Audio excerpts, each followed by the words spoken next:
நம பார்வதி பதையே. தென்னாடுடைய சிவனே போற்றி. திருச்சிற்றம்பலம். சிவன். இப்பொழுது திருவருள் பயனிலே நாம் சென்ற வகுப்பிலே அருளுரு நிலை என்கின்ற அதிகாரத்திலே முதல் குறட்பாவை சிந்தித்து முடித்ததின் தொடர்ச்சியாக இன்று நம்ம 42வது குறட்பாவை சிந்திக்க இருக்கின்றோம். அதுக்கு முன்பாக காப்புச்செயலாகிய ஐங்கர பெருமானை நாம் வழிபாடு செய்யும் மரபின் நோக்கமாக வழிபாடு செய்து கொள்கின்றோம். திருவருட்பயன் காப்பு செய்யும் நற்குஞ்சர கன்று நன்னின் கலைஞானம் கற்கும் சரக்கு கன்று காணும். பொருள்: அருள் வடிவான யானை கன்றாகிய விநாயக பெருமானை புகழாக அடைந்தால் மெய் நூலறிவு வருந்தி கற்க வேண்டிய பொருளாக ஆகாது, அது எளிதில் வரும். அப்படிப்பட்ட எல்லாம் வல்ல விநாயகர் பெருமானே, அப்படிப்பட்ட விநாயகர் பெருமானை வழிபாடு செய்த நூலுக்குள் நுழைந்தோமேனால் இந்த விளக்கம் எல்லாம் கடினமாக இல்லாமல் எளிதில் நம் மனதில் பதியுமாறு எல்லாம் வல்ல ஐங்கர பெருமான் நம்மளுக்கு வழித்துணையாக இருக்க வேண்டும் என்று வேண்டி மீண்டும் ஒரு முறை நம் உமாபதி சிவாச்சாரோடைய குருவடியையும் திருவடியும் மனதிலே வைத்து நாம் நூலுக்குள் நுழைவோம். குறள் 42. உள்ளிருந்து காண்பவன் அகத்துரு நோய்க்கு உள்ளினரன்றி அதனை சகத்தவரும் காண்பாரோ தான். பொருள்: வீட்டில் ஒருவர் நோயுற்றால் அவரது நோயின் தன்மையை அவ்வீட்டினுள் உள்ளவரே அறிவார். வெளியில் உள்ள பிறர் அதனை அறிவாரோ? அறிய மாட்டார். அதுபோல உயிரிடத்து பொருந்திய அறியாமையாகிய நோயினது நிலையை உயிரினுள் இருப்பவனாகிய இறைவனே அறிய வல்லவான். உலகத்தவராகிய பிறர் அதனை எங்கனம் அறிதல் இயலும்? சொற்பொருள் பாருங்க. இப்போ வீட்டில் ஒருவர் நோயுற்றால் அவரது நோயின் தன்மையை வீட்டின் உள்ளவரே அறிவார். வெளியில் உள்ள பிறர் அதனை அறிவாரோ? இதுக்கு மூலியமா உள்ள உணர்த்தது என்னன்னா, உள்ளுக்குள்ளவே சுவாமி இருக்கிறாரே, அவருக்கு தான் தெரியும் இந்த உயிர் அறியாமையில் இருக்கிறது. அதாவது அறியாமையாகிய நோயினது நிலையை உயிரில் இறைப்போனாகிய இறைவனுக்கு தான் தெரியும். மீண்டும் மீண்டும் நான் நேற்றே அடியேன் நேற்று நிறைய சிந்தித்தோம். நேற்று நான் அடியேன் சொன்ன மொத்தத்துக்கான செய்தி அந்த 1.5 மணி நேரம் அந்த கருப்பொருள் என்ன? இந்த உடலே நம்மளுக்கு வினை தான். உடம்பே நம்மளுக்கு வினை. இந்த உடம்பே நான் இல்லை என்ற நிலையிலே நாம் சிந்தித்தோமானால் இந்த உலக விடயத்திற்கான அனைத்து பொருளும் வரும். மனம்னா என்ன தெரிஞ்சிடும், எண்ணம்னா என்ன தெரிஞ்சிடும். அதில் நம்மளை மாட்டிக்க மாட்டோம். எந்த எண்ணம் வேணால் வரட்டும், மனம் என்னன்னா சொல்லட்டும், எதையும் நான் செய்ய மாட்டேன். அன்கிளச்சிங்.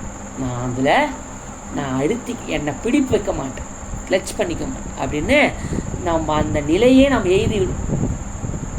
அப்போ நம்மளுக்கு அப்போ இதுதான் பெரிய விஷயங்க. உண்மையிலே சொல்கின்றேன் அடியேன். நம்ம இந்த வகுப்புக்குள்ளே வர வர வர வர சிந்திக்கும் போது தான் தெரியும். அதாவது இந்த வழிபாட்டுக்குள்ளே வரும்போது தான் மன தூய்மையிலே தான் இறைவனோட நிலையை நாம் உணர்ந்து கொள்ள முடியும். அப்போ மனம்னா என்ன, எண்ணங்கள்னா என்னன்றத புரிதல் நம்மளுக்கு வர வர வர வரணும்னா அந்த உயிரத்துமோ இதை தொடர்புபடுத்திக்க மாட்டோம். அப்போ உயிரை நோக்கும் பொழுது உடலை நோக்காது விடும் பொழுது இந்த உடம்பு நம்மளுக்கு சட்டை மாதிரி தெரியும். சட்டை எப்படி? நீங்கள் என்ன பண்ணுவீங்க? கொஞ்சம் நேரம் சட்டை போடுறோம். இப்போ நம்ம சட்டைலாம் போடுறோமா இல்லையா? சட்டை போடுறோடனே கொஞ்சம் நம்மளுக்கு அந்த வேர்வை ஸ்மெல்லோ நம்ம எதனா வந்தோன்னா பண்ணுவோம், சட்டையை கழட்டணும் அப்படின்னு எண்ணம் தானாக வருதா இல்லையா?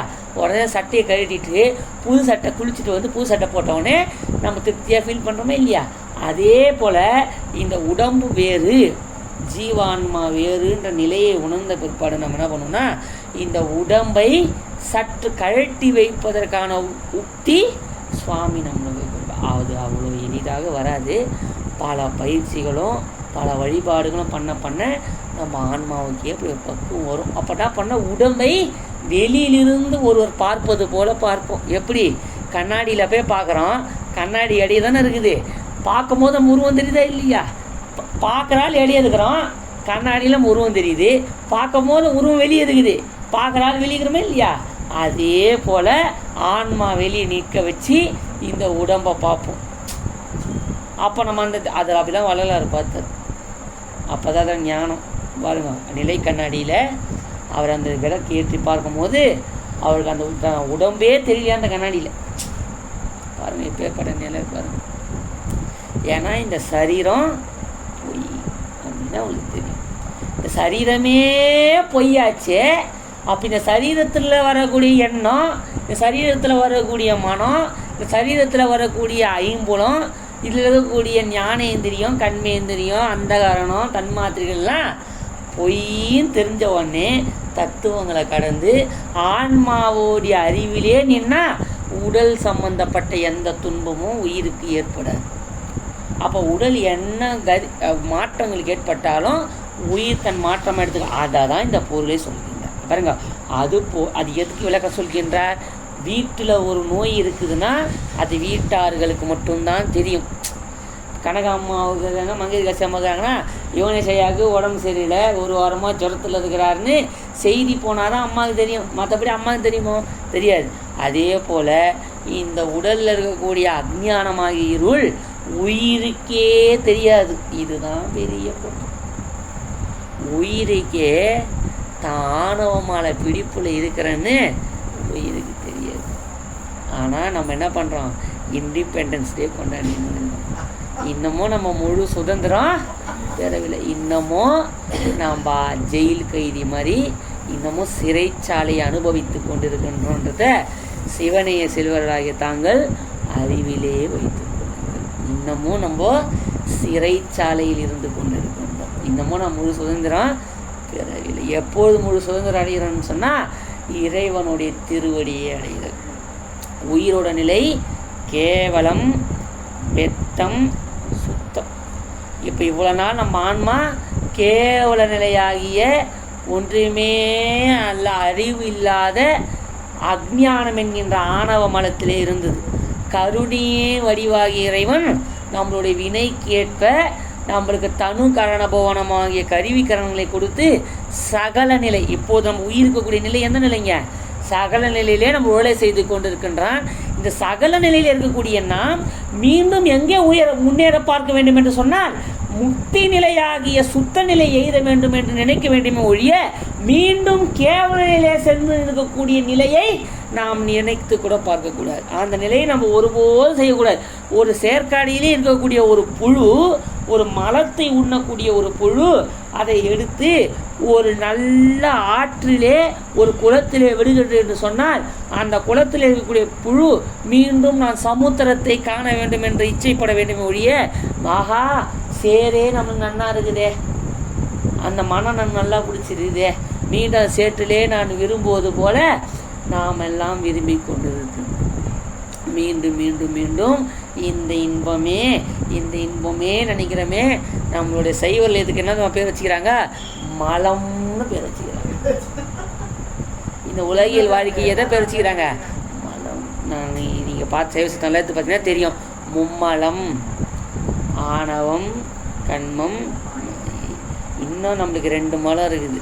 இதுதான் சைவ சித்தாந்தத்தில். ஆணவம், கண்மம், மாயை, மாயேயம், திரோதானம் சொல்லக்கூடிய 5 மலங்கள். இதெல்லாம் திரோதானன்றது இறைவனே மறைகிறது. அதெல்லாம் நம்ம பார்த்துருக்குறோம். சரி, இப்போ இந்த செய்தியை மட்டும் இப்போதைக்கு சிந்திப்போம். ஏன்னா நிறைய கொஞ்சம் கொஞ்சமாக அப்புறம் அதுபோல் உயிரிடத்தில் பொருந்திய அறியாமையாகிய நோயினது நிலையை உயிரினுள் இருப்பவனாகி இறைவனே அறிய வல்லன். நம்ம உடம்புல இருக்கக்கூடிய அந்த ஒரு பழமொழி நம்ம சும்மா சொல்லுவாங்க பாருங்க, நம்ம போசி நம்மளுக்கு தெரியாதாங்க ஒரு வார்த்தை சொல்லுவாங்க இல்லையா? அது சும்மா நம்ம பேசுகிறப்ப வழக்கு மொழியில் சொல்லுவாங்க. தானில தனக்கு தெரியாத சென்னை ஸ்லாங்கில் இப்படி சொல்லுவாங்க, தான் போசி தனக்கு தெரியாதாங்க. அதே மாதிரி இறைவன் இந்த நிலையை நாம் உணர்ந்தோன்னா தனக்கு தான் அப்போது தான் நிலை எங்கே இருக்கிறேன்னு தெரியும். அதான் தன்னை அறிய தனக்கு ஒரு கேடு இல்லை. தன்னை அறிவார் அறிவார். தன்னை அறிவதற்காகத்தான் இங்கே பிறவியை தவிர நாம் என்ன பண்ணுறோம்? இந்த பிறவி எடுத்தோடனே அனைத்தையும் அறிவதற்கு நம்ம உட்படுகின்றோம். அது நம்ம அறிவார்ந்த செல்வர்கள் நம்ம என்ன பண்ணுங்க, அடியார் பெருமக்கள்லாம் அதை கருத்தோண்டி வைத்துக்கொள்ளும். ஏன் அடின்னு சொல்கிறேன்னா இதை பதிவு வைத்துக்குங்கன்றோம். ஆடடா நம்ம பிறவி வகுத்தது இறைவன் வழிபாடு செய்ய. அதுக்காக அந்த வழிபாடு செய்ய செய்ய செய்ய நம்ம என்ன நினச்சிக்கணும்னா இந்த இந்த உலகில் அப்படியே கடந்து விடணும் ஒழிய பற்றி கொள்ளக்கூடாதுன்னு தான் இந்த வாசனை. அதுக்காக நம்ம இங்கிருந்து வாழக்கூடாதுன்றதுக்காகவோ அதை வெறுத்து விடலாம் செய்வோம் சொல்லலை. அதை வெறுக்கவோ திருமணம் பண்ணிக்காதுன்றதுக்கோ குழந்தை பெறத்துக்கோ நம்ம குழந்தை பெற்றக்கூடாதுன்னு நம்ம செய்வோம் சொல்லலை. அதெல்லாம் ஒருபோதும் சொல்லவும் இல்லை. அப்படி சொல்கிறாங்கன்னா அது நம்மளுக்கு தெரியல. அப்படிலாம் செய்வோம் ஒன்றும் சொல்லலை. சைவம் சொல்கிறது என்ன? திருமணம் பண்ணிங்க, நல்லறமாகி இல்லறத்தை நடத்துங்க, மக்கட்பேரை பெற்றுக்கொள்ளுங்கள், புதல்வனை பெறுங்க, நல்லா ஒழுக்கத்தில் வளங்க, நல்லபடியாக கணவனை இல்லறத்தை நடத்துங்க, நல்ல வேலைக்கு போகணும் சொல்லுது அப்படிலாம் சொல்ல. நல்ல முறையில் அறத்தினூடாக பணத்தை ஈட்டுங்க, அந்த பணத்தினூடாக அறம் செய்யுங்க, அறத்தோடு வாழுங்க, தர்மத்தோடு இருக்கும். அறம் செய்யுங்க, அறத்தினூடாக அன்பு வரும், அன்பினூடாக அருள் வரும், அருளினூடாக இறைவனே வந்தார். அதனால இதெல்லாம் நீங்கள் மனதில் வச்சுக்கணும். இதெல்லாம் நம்ம செய்ய சொல்லுதுன்னு நம்மள எல்லாரும் ஒன்றும் சன்னியாசத்தை மேற்கொள்ளவும் சொல்லலை, துறவரத்தை மேற்கொள்ளவும் சொல்லலை, இல்லறம் தவறுன்னு சொல்லலை, அதுக்காக துறவரம் பொய்யணும் அது தவறுன்னு சொல்லலை. எல்லாம் அறம்தான். துறவும் அறம்தான், இல்லறமும் அறம்தான். நம்மளுக்கு தெரியும் நம்மளோட நிலை என்னன்றது. அப்போ எங்கே இருக்கிறோமோ அதனூடாக அறம் செய்யணும். இல்லை மனைவி கல்யாணம் பண்ணின்னு அதுக்கப்புறம் நான் உன்னை பார்க்க மாட்டேன், சிவபெருமான் தான் இன்றைக்கி இது, நான் உன்னை கண்டுக்க மாட்டேன்னு சொல்லி அந்த மனைவியோட வாழ்க்கை, அந்த பெண் வாழ்க்கையை நம்ம இது பண்ணி அந்த பாவத்தையும் நம்ம ஈட்டி கொள்ளக்கூடாது. நம்மளுக்கு முன்னாடியே உணர்ந்து கொள்ளணும். நம்ம வாழ்க்கையில் தெரிஞ்சிடும். நம்ம பயணம் பண்ணும் போதே நம்ம வாழ்க்கை எதை நோக்கி போய் கொண்டிருக்கின்றது, நம்மளுக்கு எது தேவைன்னு நம்மளை பற்றி நமக்கே தெரியும். வி நோ தட்ன்ற மாதிரி நம்மளுக்கே நம்மளை பற்றி தெரியுமா இல்லையா? நம்மளை பற்றி நம்மளுக்கே தெரியும். நம்ம யாரை பற்றி நம்ம சொல்ல வேண்டாம். அப்போ தானே தாம் உணர்ந்து செயல்படுத்தி கொள்ளணும். அப்போ இறைவன் நம்மளும் உணர்த்துவான். இதுதான்ப்பா கொஞ்சம் ஒரு குறிப்பிட்ட வயசு வந்தோடனே நம்மளுக்கு தெரிஞ்சிடும். ஆஹா இதுதான் நம்ம பாதை, அந்த பாதையை பிடிச்சின்னு அப்படியே செய்யணும். அதனாலே நம்ம இதெல்லாம் நம்ம செத்து வச்சிங்க சொல்லணும். சொற்பொருள்.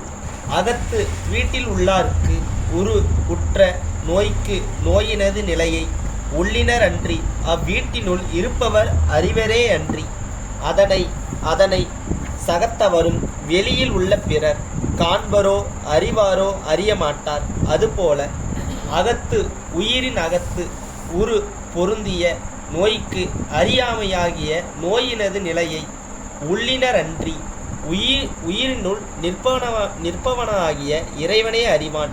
அவனை அன்றி அதனை அவ்வறியாமை நிலையை சகத்தவரும் உலகத்தவராகிய பிறர் காண்பாரோ அறியவல்லாரோ அறியார். விளக்கம். அகம் என்பது வீடு, உள்ளினர் என்பது அவ்வீட்டினுள் உடன் உறைபவரை குறிக்கும். ஓமைக்கு ஏற்ப இச்சொற்களுக்கு இவ்வாறு பொருள் கொள்ள வேண்டும்.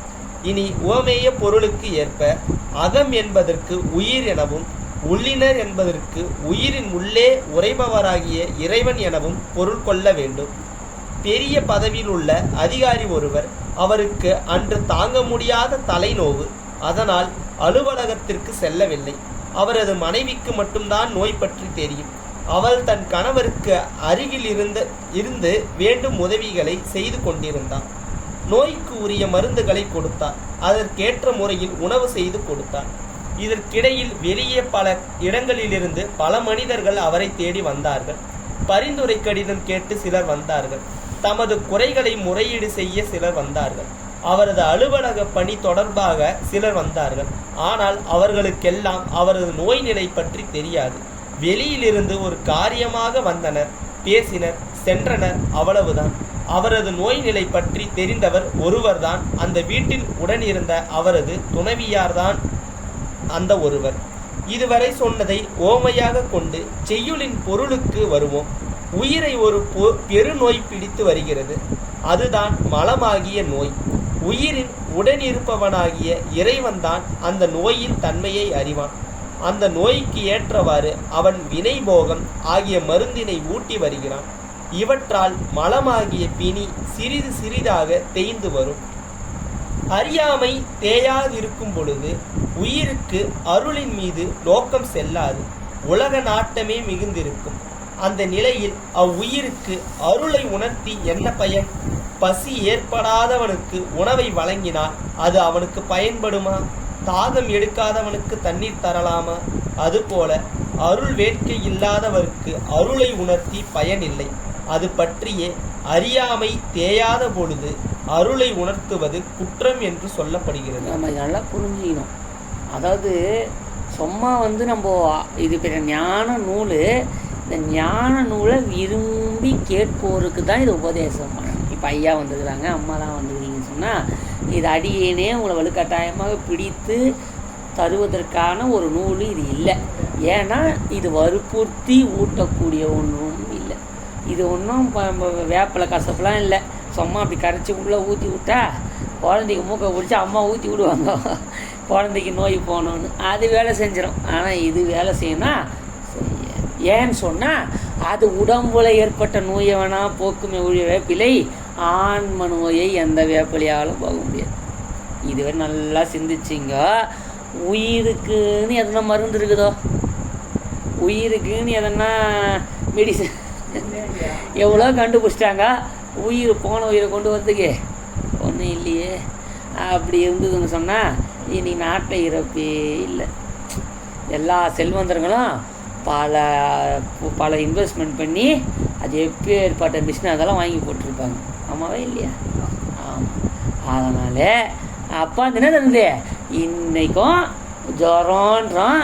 எதுக்கு ஜுரம்? உடம்புக்கு தான் ஜுரம். தலைவலின்றான், உடம்புக்கு தான். பசின்றான், உடம்புக்கு தான். இறைவனை போன்றே உயிரும் இறப்பு, பிறப்பு, பசி, தூக்கம் எதுவும் கிடையாது. பதியினை போல் பசு பாசமனாதி அப்படின்னு சொல்லுகின்றார் திருமூலர். பதி எப்படி? பதியான்னா இறைவன், பசுன்னு சொன்னால் உயிர்கள், பாசம் சொன்னால் ஆணவம், கண்மம், மாயை. இது எல்லாமே இறைவன் எப்படியோ அவனை போன்றுதான் உயிரும். இது ஒரே வித்தியாசம்தான். இறைவன் பேரறிவும் பெருந்தொழிலும் உடையவன், உயிர் சிற்றறிவும் சிறு தொழிலும் உடையது. இது ஒன்று தான் வித்தியாசம் ஒழிய இறைவன் போன்றேதான் உயிர்களும். அப்படின்னத்தா இறைவன் போன்றே உயிர்கள் என்னத்தை எதை வச்சு எடுத்துக்கணும்? இறைவன் மாதிரியே நாமளோ அப்படின்னு எண்ணி விட வேண்டாம். இறைவனை போன்று பிறப்பு இறப்பு எல்லாம் உயிருக்கு கிடையாது. இறைவன் என்றோ உயிரும் என்று என்பதை குறிப்பதற்காக தான் அப்படி சொல்கின்றவைய இறைவனும் நாமளும் ஒருபோதும் ஒன்றாக முடியாது.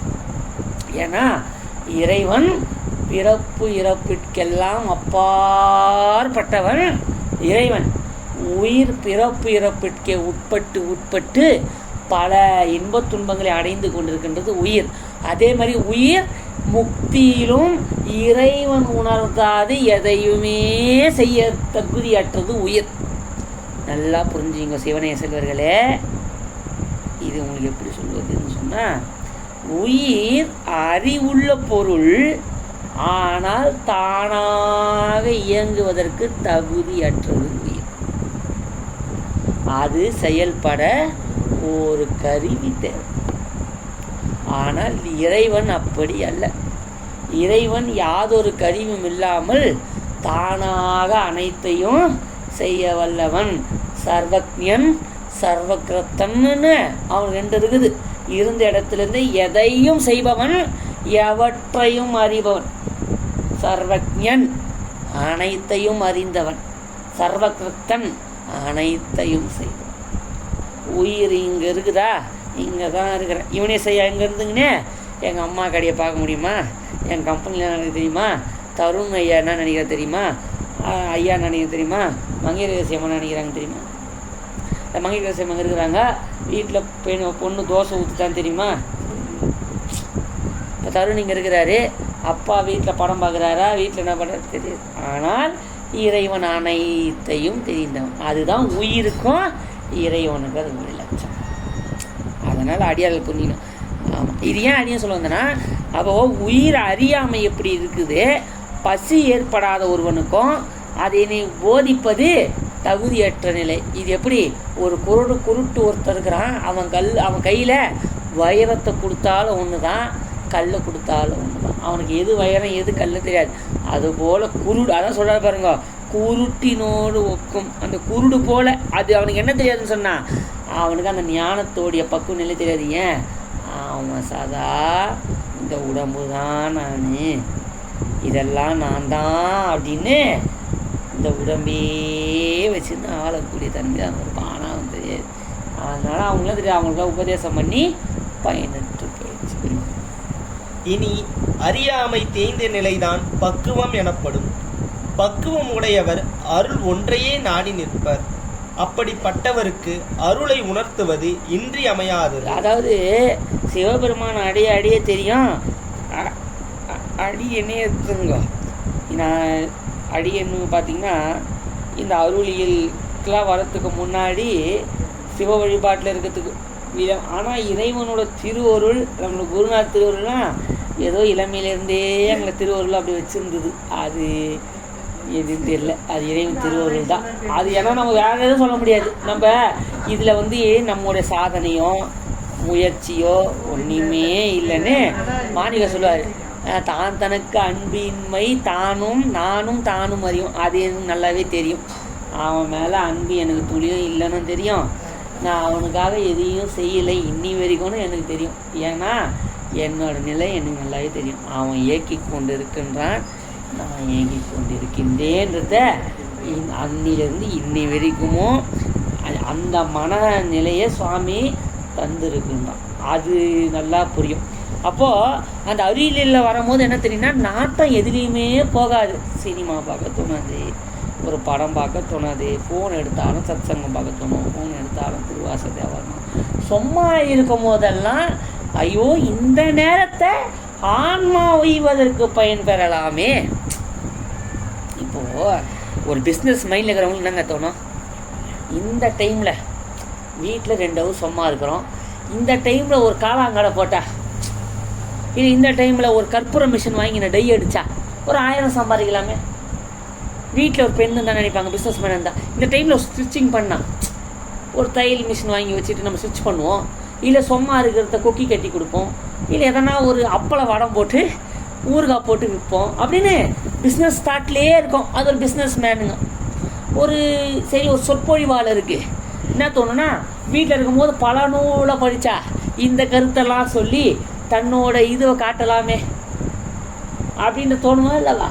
அப்போ சொற்பொழிவாளருக்கு என்ன பண்ணுவாங்கன்னா, அந்த பல கதையெல்லாம் படிச்சுன்னு இருப்பாங்க. ஆமாம், அதனால் இப்போ சொற்பொழிவாளர்களுக்கு அப்படி ஒரு எண்ணம் வரும்.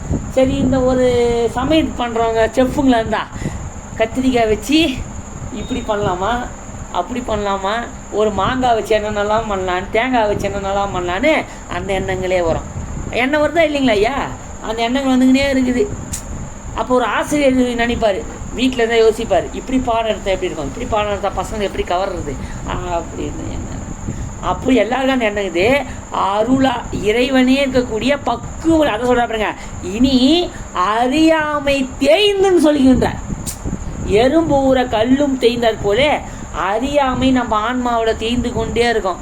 அப்போ அறியாமை தேய அறியாமை தேய அறிவு விளங்கும். அறிவுனா ஒன்று நினச்சக்கூடாது, என் குழந்தை நல்லா பாடுதே, குழந்தை நல்லா பேசுதே, என் குழந்தை நல்லா சமைப்பான், நல்லா வண்டி ஓட்டுவான், நல்லா சாப்பிடுவான்றதுல மாதிரி அறிவுன்றது என்ன? இறைவனை அறியக்கூடிய அறிவு தான் அறிவு. அப்போ அந்த அறியாமை அதை அறியுந்தோறும் அறியாமை கண்டற்றால், அப்போ அறியாமை தேய அந்த பக்குவம் அடையும். அப்பொழுதுதான் அந்த உயிருக்கு தெரியும், அடடா நம்ம இருக்கந்தோரெல்லாம் ஆன்மாவுக்கு உழைக்க வேண்டும். நம்ம பிறந்ததே ஆன்ம பக்குவம், ஆன்ம லாபம் தான் ஆன்மீகம். ஆன்மாவை மிகைப்படுத்துதல், மிகைனா அடுத்த கட்டத்துக்கு செல்ல வைக்கிறோம். அதனால தான் அதுக்கு பேரே ஆன்மீகம்னு வச்சுக்கிறாங்க. அப்போ அந்த ஆன்மாவை கடை தேர்த்துவதற்காகத்தான் இந்த மனித நல்ல ஒரு வாய்த்து இருக்கிறது. இப்பேற்பட்ட அரிய ஒரு பிறவி, அரிது மானிடராய் பிறத்தது. அப்பேற்பட்ட ஒரு பிறவி எடுத்துக்கிற நம்ம என்ன சிந்திச்சுக்கணும் சொன்னால், இவர் பற்றிய இந்த குரட்பாலாம் கடன்னு படிச்சிடலாம். தம்பி படிக்கிற இந்த பொருள் சொல்லியாச்சு. இந்த பொருள் இவ்வளோ தான். அது என்னன்னா உங்களுக்கு இது ஏன் இவ்வளோ கருத்துன்னா நீங்கள் அதை கருத்து உண்டு புரிஞ்சிக்கணும். ஏன்னா பக்குவம்னு வார்த்தை சொல்கிறோம் பாருங்க. பக்குவம்னா என்ன? கத்திரிக்காவை பக்குவமாக செய்யுங்க, கேசரியை பக்குவமாக கேசரி செஞ்சு நம்ம உப்பள்ளி போட்டா சக்கரை தானே போடணும்.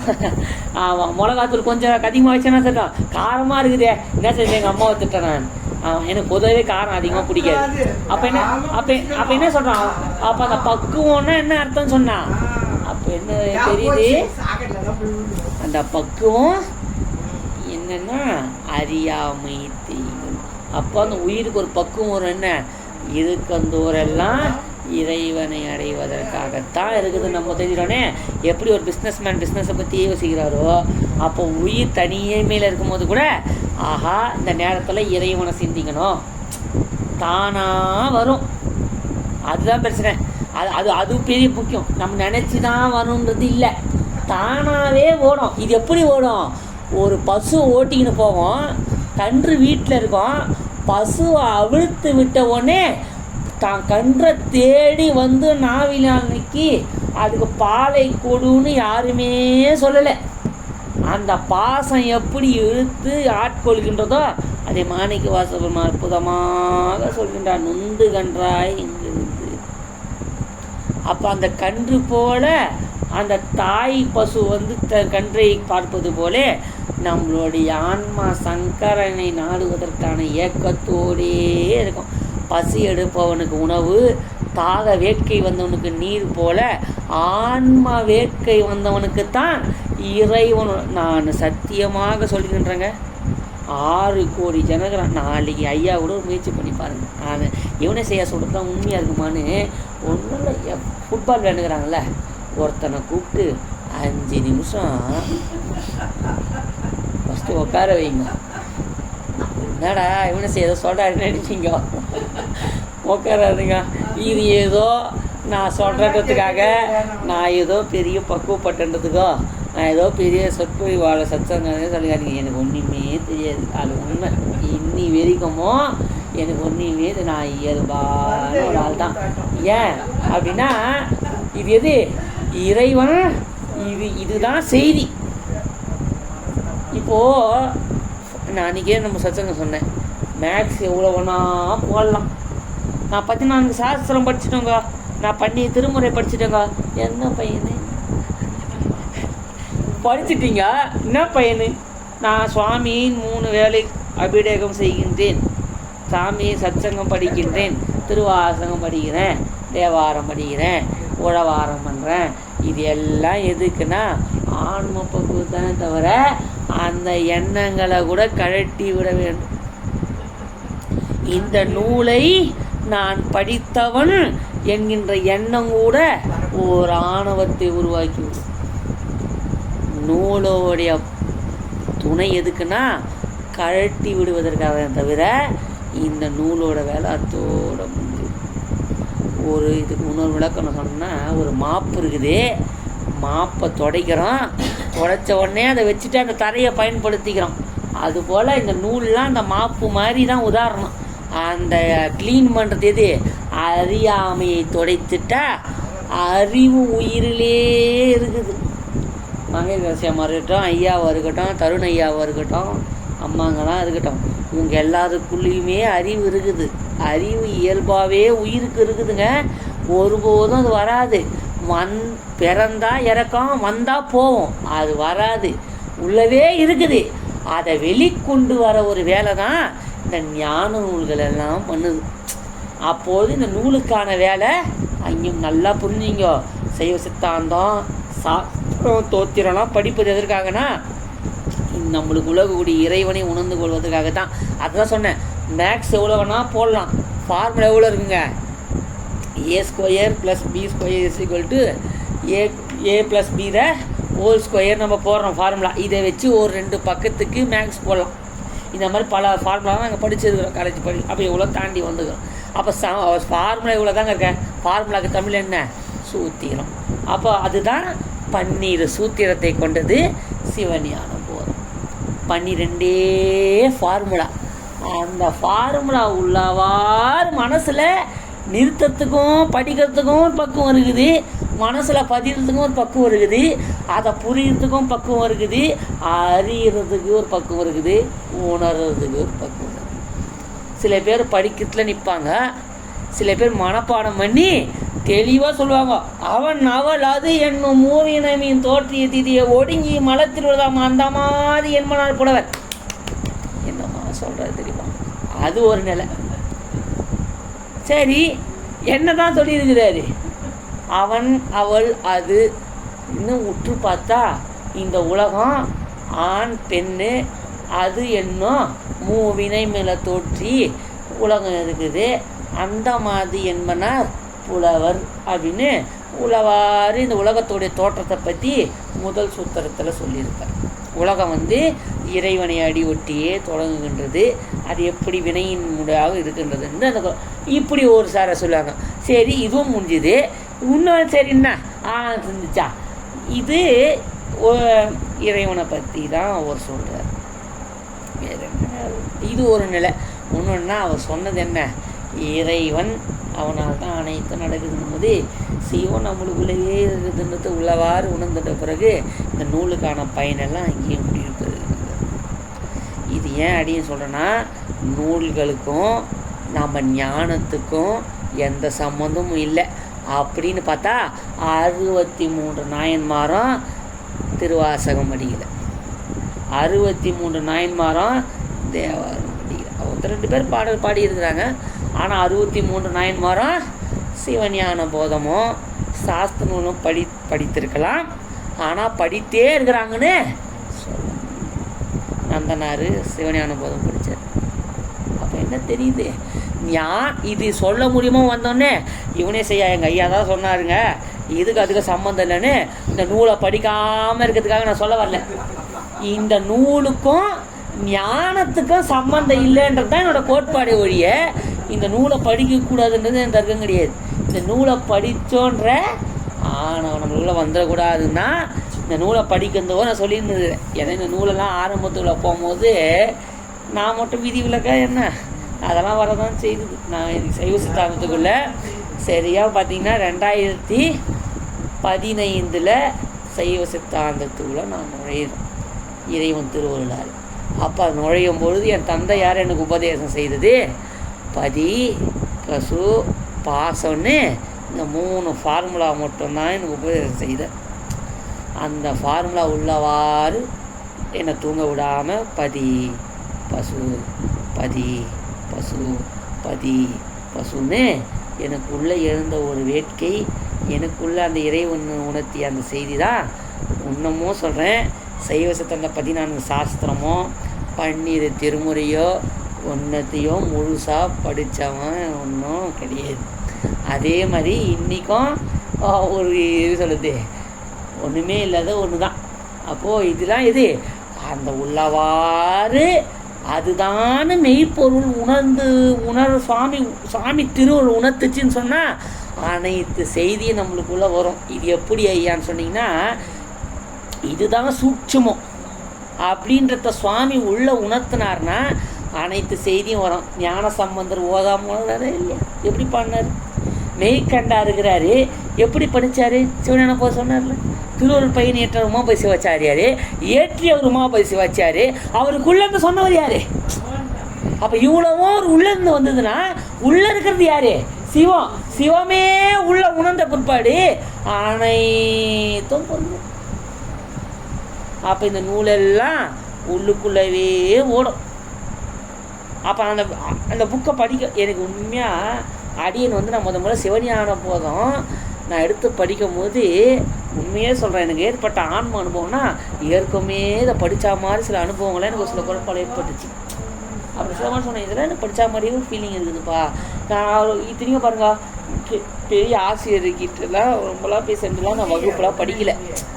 என் தந்தையார் காட்டிய ஒரு சின்ன வழி பதி பசு பாசம் தான் எனக்கு. அதுதான் மூலப்பொருள், ஃபார்முலா தான்.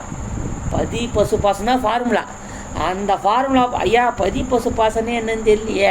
யுனெஸ் ஐயாவோட திருவள்ளுவர் பையன் வகுப்பில் 100 வகுப்பு வந்துட்டேன்னா வகுப்பு எடுத்து எனக்கும் என்ன பலனும் இல்லை, தங்களுக்கு எந்த பலனும் இல்லை. அதனால் திருவள்ளுவர் பையன் வகுப்பு இந்த செய்தி தான் உணர்த்துது. அப்படியே சொல்ல படிச்சிருந்தேன்.